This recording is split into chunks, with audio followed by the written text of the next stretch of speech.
Morning everyone, চলে এলাম আমি আজকে সকালে রান্নাবান্নার ব্লগ নিয়ে আপনাদের সাথে শেয়ার করার জন্য। সারাদিনে রান্নাবান্নার মেনু।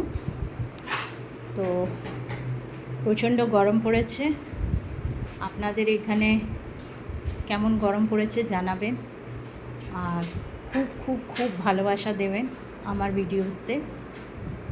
তা বেশি কথা বলছি না, চলে এলাম আজকে সারাদিনে রান্নাবান্নার মেনু। তো ব্রেকফাস্ট থেকে শুরু করছি। আজকে ব্রেকফাস্টে বানিয়েছি হচ্ছে ভেজ ইডলি। এই যে দেখতে পাচ্ছেন, এই ইডলির মধ্যে হচ্ছে অ্যাকচুয়ালি এটা হেলদি ইডলি। পোট্যাটো, গাজর, ক্যাপসিকাম, সর্ষে, কারি পাতা দিয়ে, সুজি, দই সমস্ত কিছু দিয়ে ভেজ ইডলি।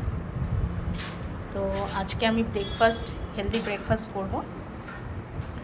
আর লাঞ্চে নিয়ে যাচ্ছি হচ্ছে ভাত, টকের ডাল আর উচ্ছে কুমড়ো ভাজা।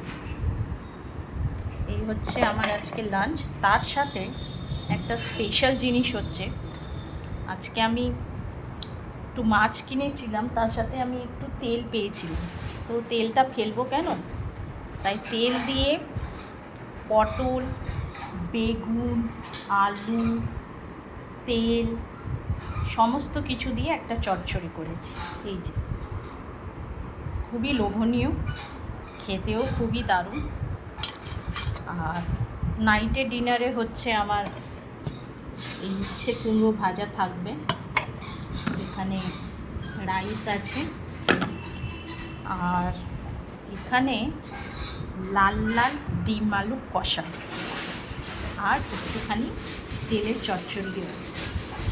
তো এই হচ্ছে আমার আজকে সারাদিনের মেনু। আপনাদের কি হচ্ছে মেনু জানাবেন কমেন্টসে। আর ভালো থাকবেন, গরমে সবাই বেঁচে থাকবেন, সুস্থ থাকবেন, আর আপনাদের বহুত বহুত ভালোবাসা দেবেন। আর আমার রান্নাতে শুধু রান্নাই নয়, স্নেহ, মায়া, মমতা, ভালোবাসা সবই থাকে। আপনাদের ভালোবাসাটা একটু অভাব আছে, আপনাদের ভালোবাসা দিলে আরও খুশি হব। থ্যাংক ইউ এভরিওয়ান, ভালো থাকবেন।